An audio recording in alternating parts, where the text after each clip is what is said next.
Okay, so hello.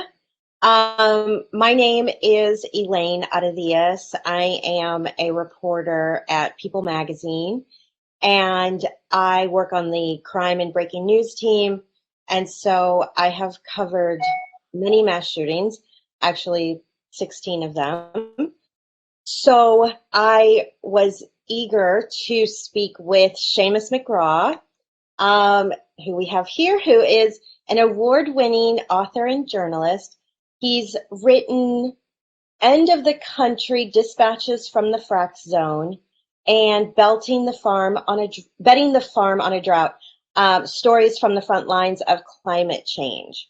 And so now he's with us with his new book, From a Taller Tower, The Rise of the American Mass Shooter. So here it is, and you need to get it.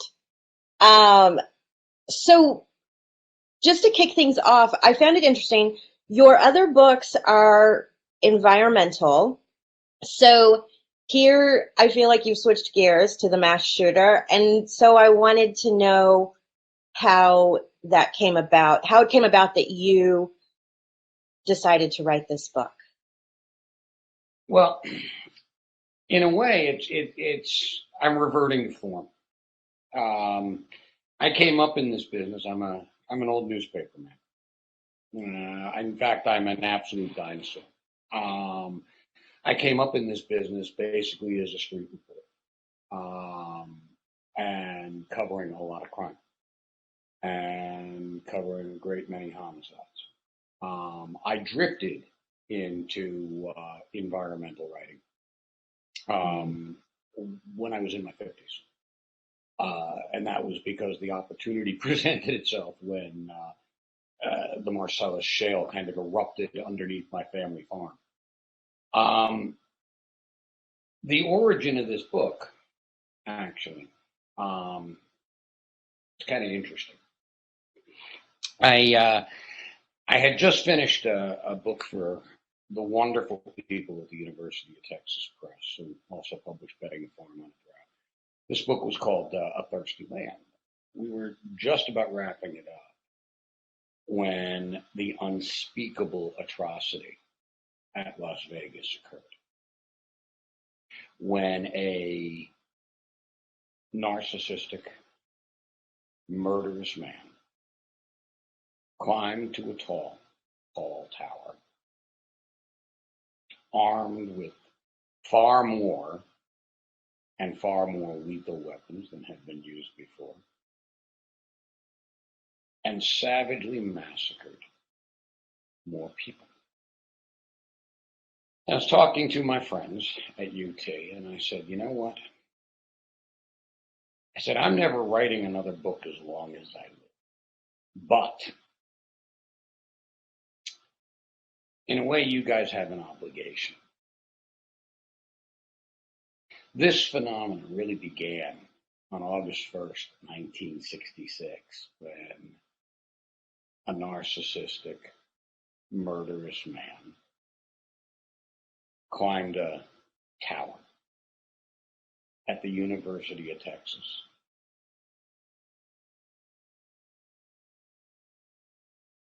And murdered, in the end, 17 people. And they said, you know what? You're right. When do you start? And so I kind of drifted into this book. And I think, Elaine, I'm a big fan of yours. And when you and I were talking earlier, I had told you that the moment the book came into focus, I think might also be a kind of an interesting thing to explore. No book I've ever written has ever looked anything like the proposal I began with. They all kind of take off on their own. And there was a moment where I had come back from a singularly troubling interview, a very emotionally charged interview. This was with the first cop through the door at the West Nickel Mines massacre in 2007 Will you describe that one? in Lancaster County, where a narcissistic murderer with a grudge against God slaughtered Amish schoolgirls in their classroom.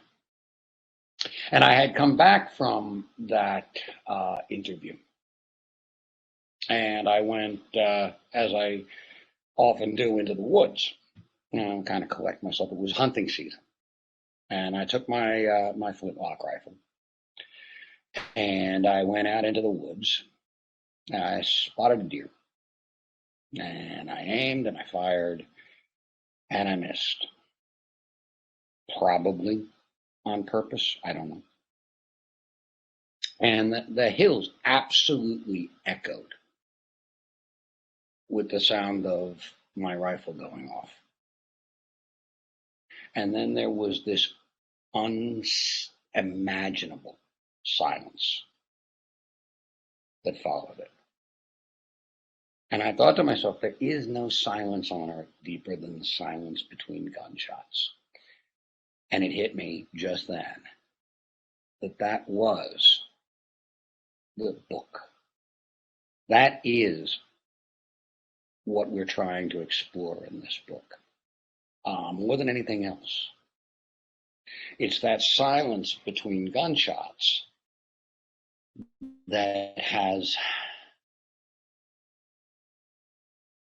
driven us all into inaction, that has driven us all into a traumatized stupor, and that I think has, up to this point, allowed these to continue, these atrocities to continue. I feel like the silence between gunshots has even grown into this bigger metaphor because there's now such a frequency of mass shootings that is that what we're just waiting for at this point? Is this silence? I know, in Bryan, Texas. And you know, the irony, the awful irony of Bryan, Texas. Now, obviously, we don't know all the details of what happened yesterday, except that we know that it bracketed a speech on executive actions that would be taken and recommendations for policy that would be taken. The shooting earlier in the day in South Carolina, and then the one in Bryan, but that in a lot of ways it has echoes. As I said, we don't know exactly what happened yet, but from the initial contours, it looks as if it's not all that different than what happened in Virginia Beach, or what happened at the Coors plant, or what happened in Aurora, the other Aurora, Illinois. But the supreme irony of that is that when we sit down and talk about these mass public shootings, that one won't even register. It won't even register because how jaded have we become that we have to have a minimum number of deaths in order to even consider it. And that one doesn't make it. That's how jaded we've become in our silence.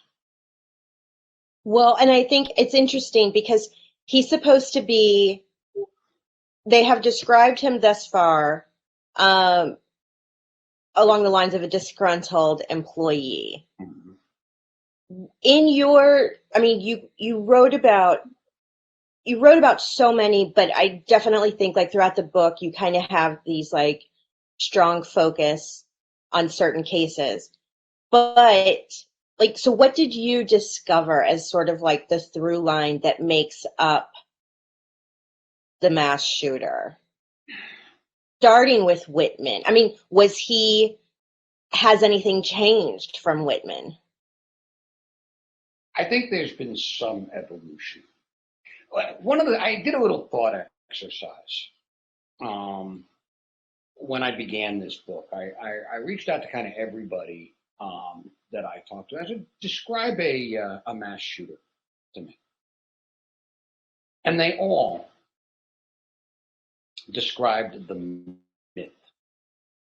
Okay, the image we've created as sort of a mythic embodiment of this. The young white male wearing the long trench coat, which is itself kind of a myth made in the fog of war and peacetime.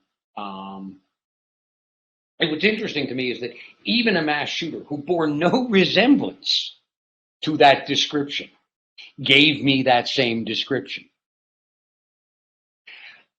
What I found is that there is a through line.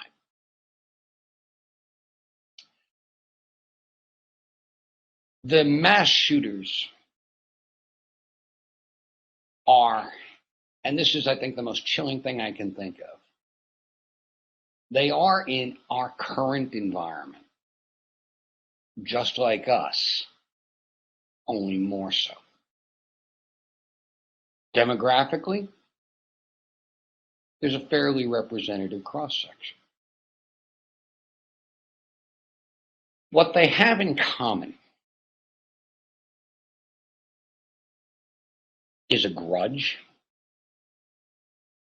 a sense of entitlement, a sense of narcissism, extreme narcissism.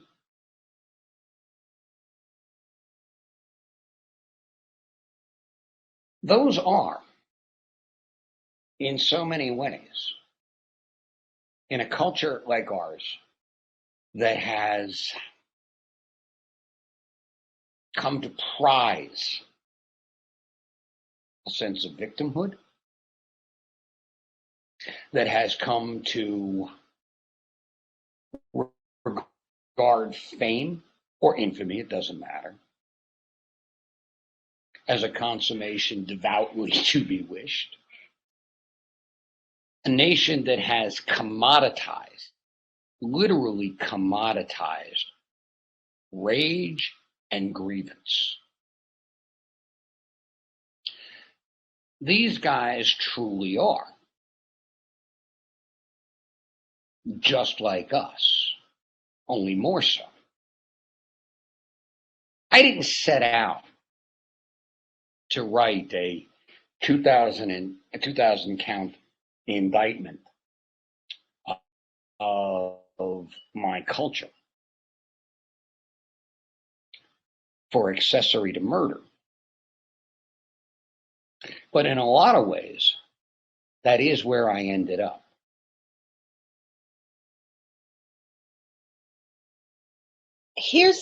So there's a couple of thoughts in my head.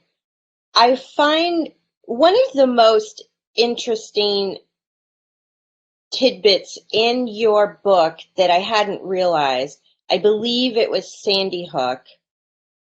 He was in literally his basement, emailing his mother. Like the communication had broken down so much so, or he had withdrawn on some level that even with his own mother, he was just emailing her. And so what is interesting is sort of this technology, because you also bring up, especially, in modern times, sort of how they're finding like-minded people in the corners of the internet also. I think, let's go back to the beginning. Is that true? Yeah, let's go back to the beginning there for a second, because I think this is, I think this may be significant. One of the things, one of the reasons that we tend to count and you said his name, I say it once in the book, I won't, but one of the reasons we count the murderer at the University of Texas in 1966 as being the beginning of this is that, yes, that rage and grievance was unleashed on us as a society in a way that was different than it had been before. But there was also the immediacy of it. Just a couple years before, all of America had been witness to two murders. They had been witness to the assassination of JFK in Dallas, and they had been witness to the murder of Lee Harvey Oswald the following Sunday. This massacre was broadcast in real time. I was, what was I? Not even 8 years old. And I remember it. On the other side of the country, it became not just a national event, and this is something I hope we talk about later, but a national trauma. But it elevated the act. It made the act not an individual offense that happened in one place, but something that happened nationally. And it also became mythic and to some people attractive. And we began to see a spike in these things in the late part of the first decade of this century. A significant spike in them. To some degree, the expiration, the sunsetting of the assault weapons ban may have been a contributing factor. These guys do tend to gravitate towards certain types of weapons very often that they fetishize. But that's also around the time that the internet began to really explode. And these far-flung communities, these islands of rage, these islands of seething grudges and narcissism really began to spread, reinforcing it. Once upon a time, if you had a person in your community who exhibited some of these tendencies, first of all, they weren't as widely embraced in society as they are. But second of all, they would have stood out.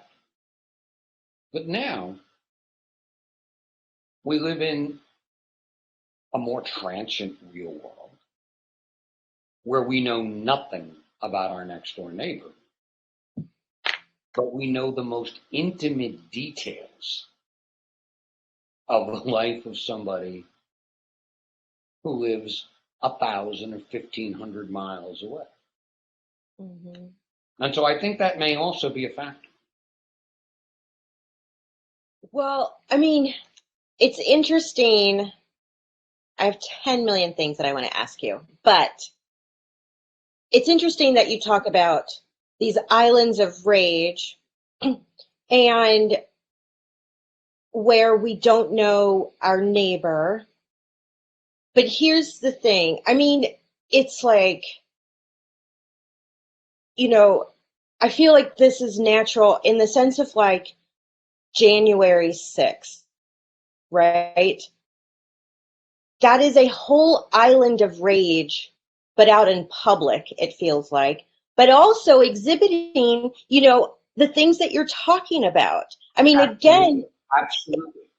It's like you're saying they're like us, except more. I can't tell who is who anymore. That is precisely the point. That's what I refer to in a chapter towards the end of the book. When I talk about the fog of war and peacetime, there's a chapter in the book where let's go into this. Where I take two well-known characters who I don't name. Okay, they are, and I want to stress this point. I do not name. I only name two killers in the book. I name the killer at the University of Texas Tower, and I name the killer at the Mandalay Bay Hotel in Las Vegas. University of Texas murderer, because I believe he's the first of the modern mass public shooters. And Las Vegas, because he strips away all the myths we've created over the last 50 some odd years and simply reduces it to a taller tower, a higher body count, and more weapons. And I refer to him as the first postmodern mass public shooter.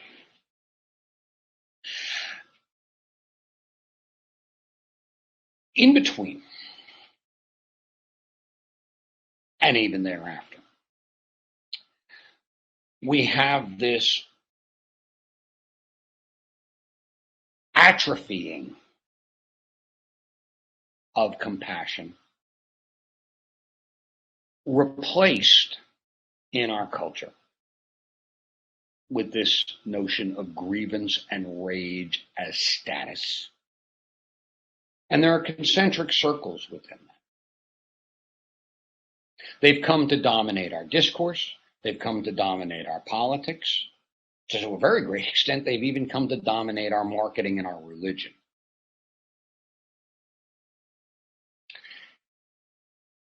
Within those concentric circles,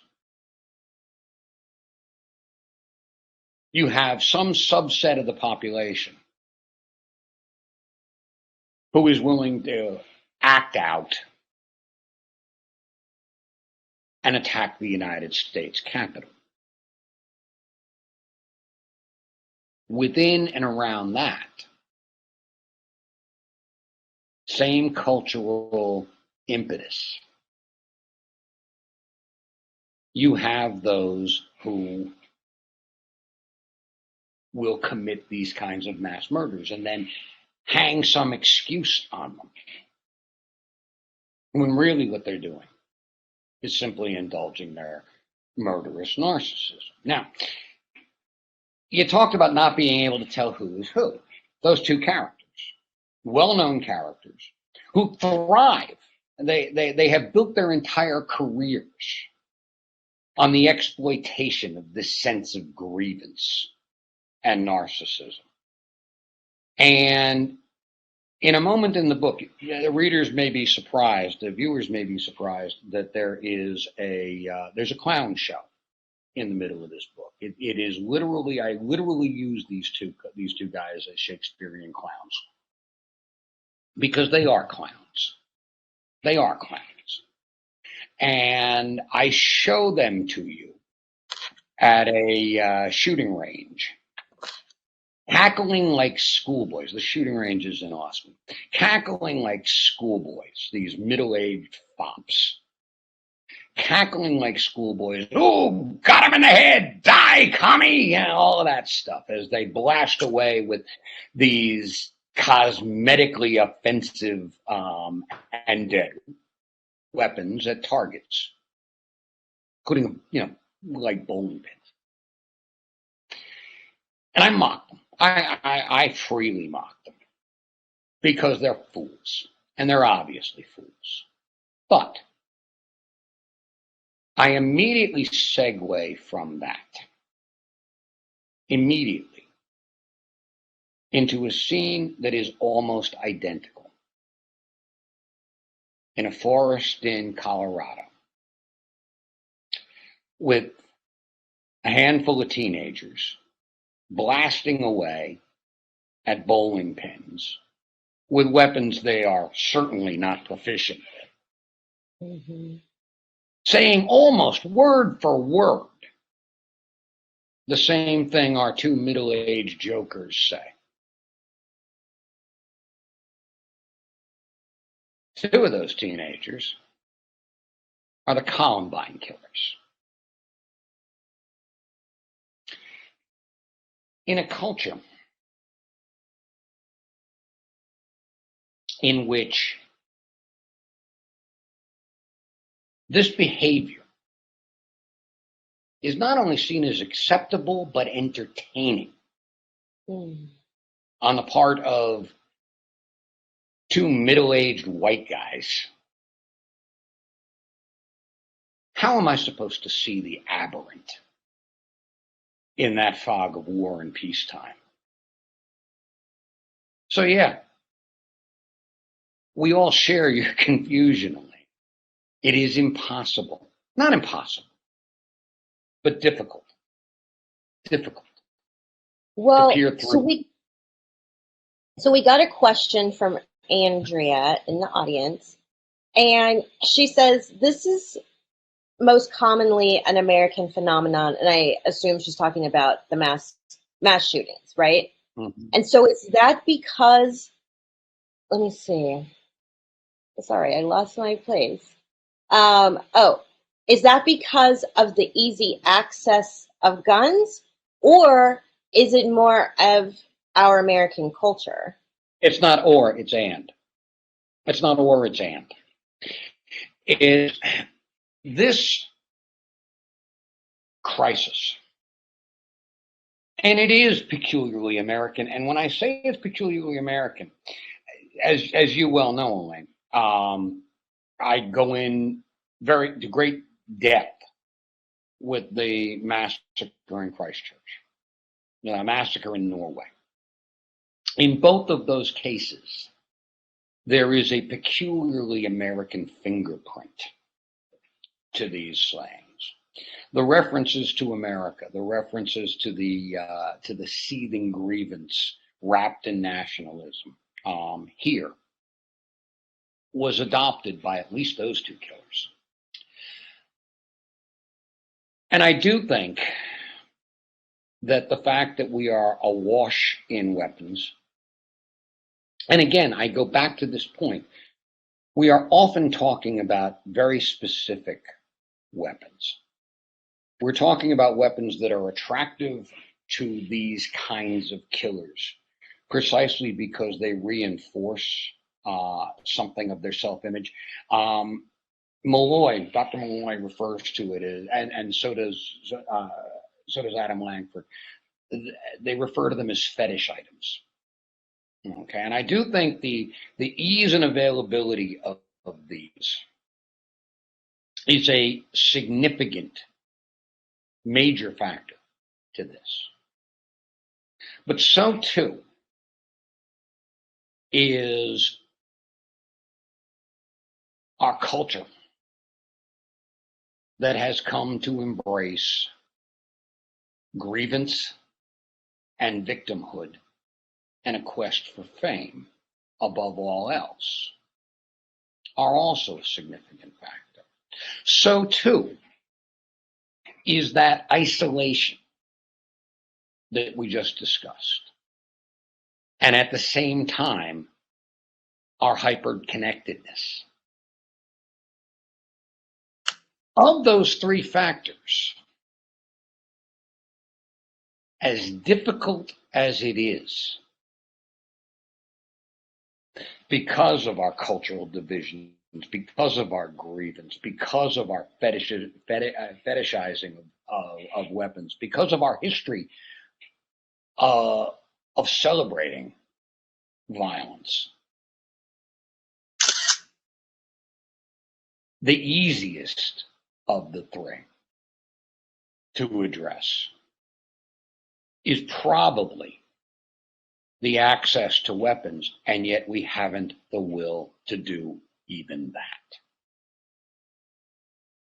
Well, it's interesting. Okay.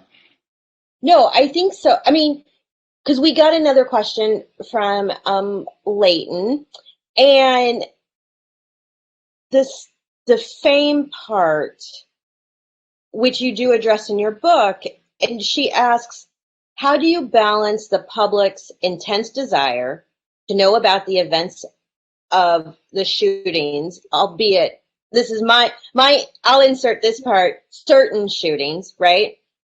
And their perpetrators, and not giving the narcissists the satisfaction of amplifying their names and their motives. The balance. First of all, I think one, if you want to know how to do it well, simply look at Elaine's work. Okay, and that is, I think one of the things you need to do. Look at your work. I think it is, we have made tremendous progress. We have made tremendous progress in recent years, recognizing, and I don't even use the word victims to describe those slaughtered by these people and those who have survived these shootings. Explain your word choice. Like, talk a little bit about, I do want y'all, well, I'll make sure that you answer this question, but I do want you to explain the sort of like how you feel about the words like evil and tragedy. I've gotten very, very committed to. We are the stories we tell ourselves. That's who we are. And we are the words we choose to tell those stories. I bristle every time I hear somebody use the word tragedy to describe one of these things. It literally makes what little hair I have on the back of my neck stand up, because these are not tragedies. Tragedies are things that just happen. Tragedies are things that just happen. These don't just happen. These are atrocities. These are atrocities that are committed against the American people to some degree with our complicity through our sins of omission and commission. I do not use the word victims because consistently these killers claim that word for themselves.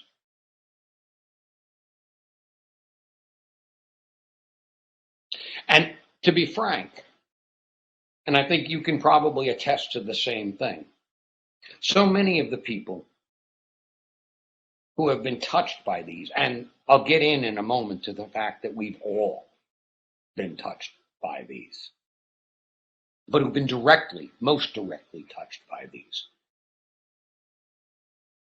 they don't see themselves as victims. These are courageous people. These are courageous people. And it's a crime to diminish them by thinking of them as victims. You asked about the word evil.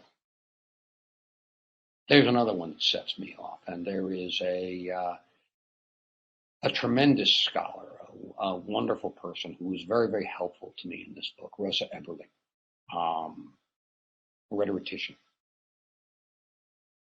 And we've discussed this concept a great deal. We use the word evil to describe these atrocities, and I understand why we do that. But the truth is,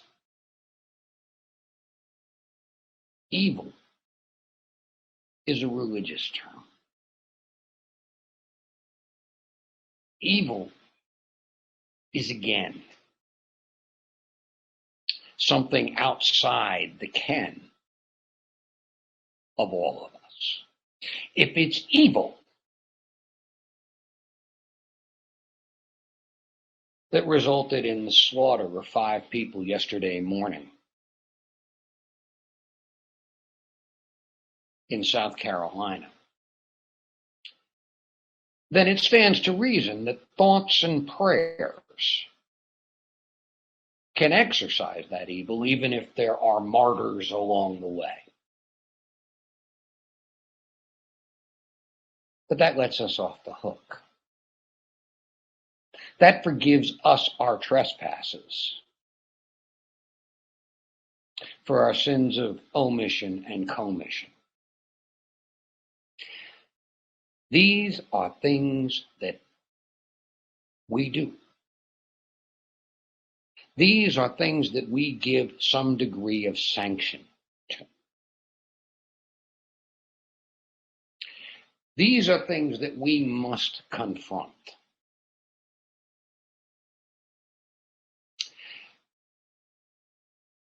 Layton's question, I think, follows on that.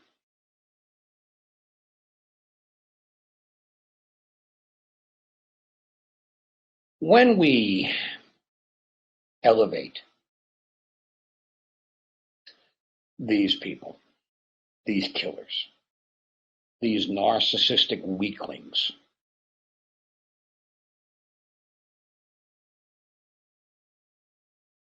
we encourage the next.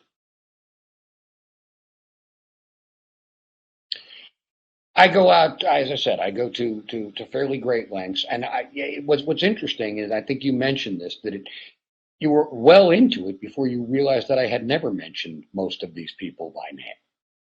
Mm-hmm. But here's the thing: what is sad was that I could envision. I knew exactly who you were talking about. I've seen their mugshot, and I had that person sort of going through the story. I did not need their names, and Right. But what I try to do is I try to strip away then the pretense. See, the thing is, we've done a good job, I think, of focusing on the people who suffer at the center of these. And we've done a good job, I think, of stripping away, except for initial mentions and court proceedings, where they exist. We've done a good job, I think, of stripping away their that at least that element of their quest for fame. I fear that by accepting, to whatever degree we do, their nonsense excuses, their ridiculous manifestos, I fear we risk doing the same thing. The weakling and murderer in Atlanta 2 weeks ago. There's a lot we still need to do that massacre. We do know that the people who suffered the most were Asian women. We do know that the guys who claim to do these things for racial reasons are indeed racists, anti-Semites, homophobes, misogynists, and women do tend to suffer disproportionately. But let's peel back a little bit from what we have heard about that one. And here we have a killer. Here we have a killer who tells police that he is so utterly self-absorbed and narcissistic that because he cannot control his own impulses, mm-hmm. that justifies slaughter of vulnerable people who we have already otherized and to a very great extent, in that particular case, sexualized as a culture. What greater confession of rank narcissism could there possibly be than that? Well, it was very much, it's your fault, you made me do this. But the thing is that strip away whatever excuse these killers give, and at the heart, you'll find that it's selfishness and narcissism. Well, here's one more question asking, have you found any, and this is from Mary Patricia, are there any modern female mass shooters? Sure there are. Of course, the most famous, it's rare. It's significantly rarer. And let's draw a distinction between mass murderers and mass public shooters. Okay. But yes, you have the one that leaps to mind, obviously. You had one in Montgomery County, Pennsylvania, several years ago. You have the very famous one from which the song "I Don't Like Mondays," again mythologized. I found it very interesting. I talk about her a little bit late in the book because she's emblematic in a lot of ways of the of these killers. This was a young woman who had, in many ways, been victimized herself, and that's not unusual. So are millions of others who don't turn around and shoot up schoolyards on a Monday morning. What's fascinating to me is that at her most recent parole hearing, a couple of years back, she seemed to take a lot of responsibility for what had happened that day. But she kept going back when she talked about the shooting itself. Over and over again, she said, "My gun did this. My bullet did that." A disconnect. A disconnect. So yes, Ms. Harkins, they do indeed happen. They are rarer than those committed by men. I think that also has a lot to do with the fact that there is a certain expectation of violence in the culture that men are raised with. But I also think that there is part of that pathology of narcissism and grievance and victimhood is we hear the phrase, and it's generally apt, toxic masculinity. But what it is a perversion, I think, of what it is to be a man. And so maybe across what would otherwise be boundaries in terms of ethnicity or in terms of age, I do think there is a peculiarly masculine, toxic masculine, perverse masculine aspect to these things. Before we go too much further, I would like to do something. We obviously have a limited amount of time here, and I don't believe that these conversations need end.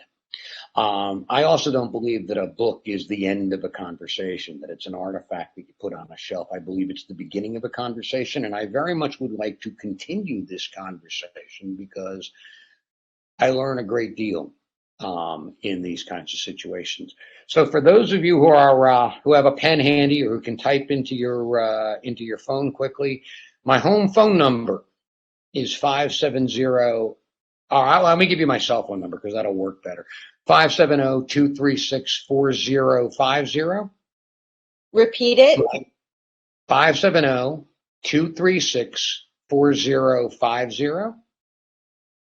My email is Seamus M, SEAMUS, M as in McGraw, Seamus M at ptd.net. I'm Seamus1958 on Instagram. I'm Seamus McGraw on Facebook. I'm Seamus McGraw on Twitter. I invite you sincerely to contact me with any questions you have when our time elapses, and let's continue the conversation. Sorry for that interruption, Elaine. No, I think that is great information, and we do need to wrap up. And so I want to thank you for writing this book and giving us so much to think about. Especially, it's so timely, and I learned a lot. Tragically, it's sad that it's timely. I think it's a statement about us that it's timely. I know. But I also want to thank the audience for attending and asking such thoughtful questions. And when you purchase his book, you can go to Nowhere Bookshop, which is on the main page, and it's a San Antonio independent bookstore, which we want to show some love. So I just want to thank everyone and enjoy the rest of the book festival. Thank you. Thank you for having me, and have a good time, everybody.